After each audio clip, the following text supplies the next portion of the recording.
Please welcome to the stage, John Perkins.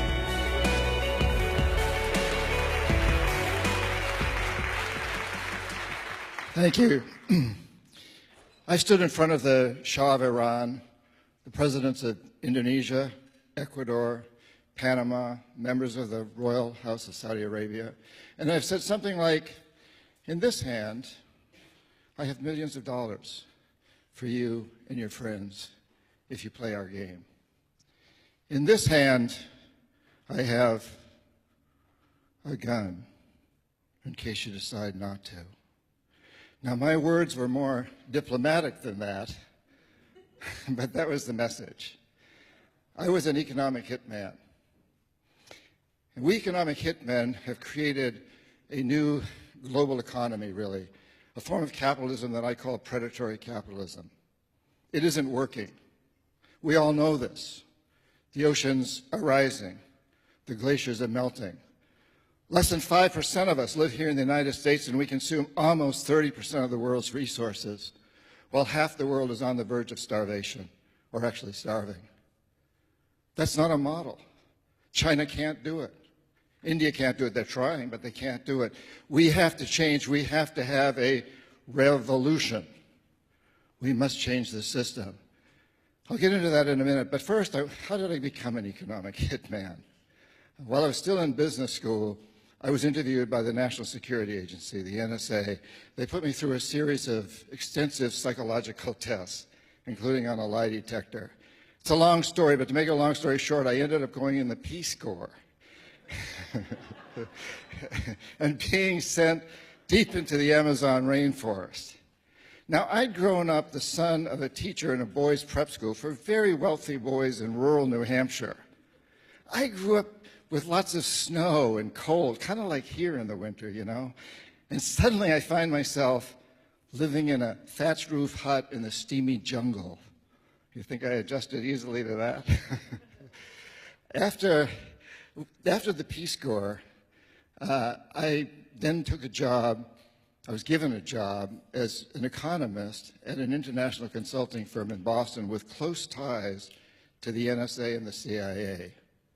I was trained by a woman named Claudine Martin, whose job it was to train me to be an economic hitman.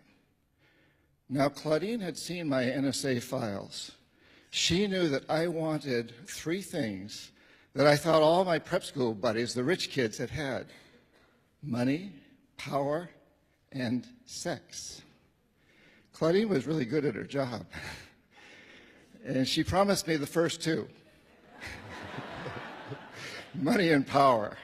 And she taught me quite a bit about the third. And then she told me what my job would entail. I would go to countries with resources our corporations covet, like oil. I'd arrange a huge loan to those countries from the World Bank or its sister organizations, but the money wouldn't actually go to the country. It would go to our corporations, Bechtel, Halliburton, Brown and Root, familiar names, to build big infrastructure projects in those countries and incidentally make huge profits in the process. They'd build power plants and industrial parks, things that would benefit a few wealthy families in the country, the ones that own the industries. But the majority of the people would suffer. They would be left holding a huge debt they couldn't repay. So we'd go back and say, since you can't pay your debt, sell your resource, oil or whatever, real cheap to our corporations. Privatize. Sell your utilities, your schools, your jails, everything like that to our corporations. And Claudine also told me that if the leaders of these countries refused my offer, people she called jackals would be right behind me. I didn't actually carry a gun, but the jackals did. My first assignment was in Indonesia, a country that had just ended a terrible civil war where more than 1 million people had been killed. It had a terrifying reputation. And I have to admit that when I arrived in Jakarta, knowing I'd be there for about 3 years, my knees were shaking pretty bad. My stomach was filled with fluttering butterflies. I had no idea what I was supposed to do. I was a very young man. I just knew that I was expected to produce a report that would convince the Indonesian government to build an extremely expensive electrical system, hiring our corporations to do it. Fortunately for me, the winner of the Civil War President Suharto, who was actually a dictator, wanted the projects that I was offering. And he also wanted CIA and Pentagon protection. In the end, I produced a report that forecasts the need for electricity at an unheard of annual rate of 19%. Indonesia got its loan. Our corporations made lots of money. And I was promoted from economist to chief economist. CIA developed a program called Operation Condor to support right-wing dictatorships in Brazil, Argentina, Chile, throughout the continent. Jaime Roldos, president of Ecuador, democratically elected, and Omar Torrijos, head of state of Panama, strongly opposed Operation Condor. I was sent down to get them to change their ways. They wouldn't. They refused. Roldos was killed when his private plane crashed in what many believe was not an accident. Torrijos said, if CIA killed my friend Jaime, I'll probably be next. In less than 3 months, he died when his private plane crashed under very similar circumstances. You're going to hear after me, after the break, from a Marine Corps general who was in Panama at the time, and he agrees with me that these were probably, at least Torrijos was probably assassination. We don't really know who caused it. And I want to say that I'm not a conspiracy theorist. I don't believe in some overarching conspiracy to take over the world. But I do read reports. I think I'm a conspiracy factualist.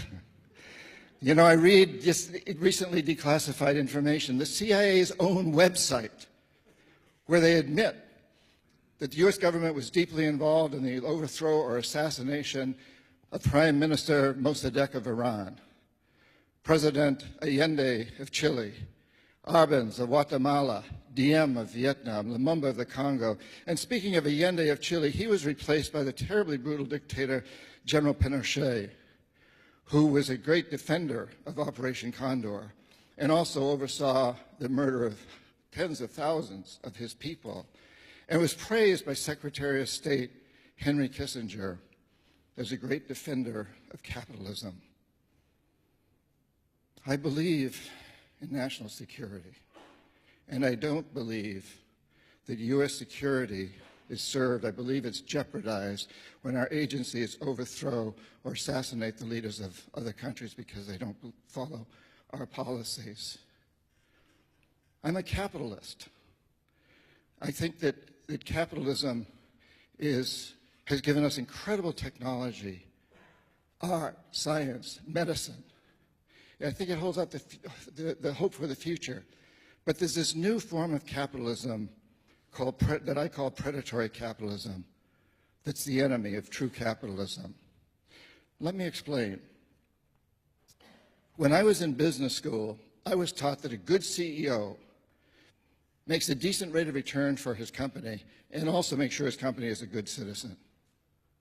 He pays his workers a fair wage, gives them health insurance and retirement pensions, pays taxes, imagine that, and supports local school and recreational facilities and so on and so forth. And in essence, he makes sure that his company serves a public interest. That all changed in 1976 when Milton Friedman won the Nobel Prize in economics and stated, amongst many other things, the only responsibility of business is to maximize profits, regardless of the social and environmental costs. It changed everything.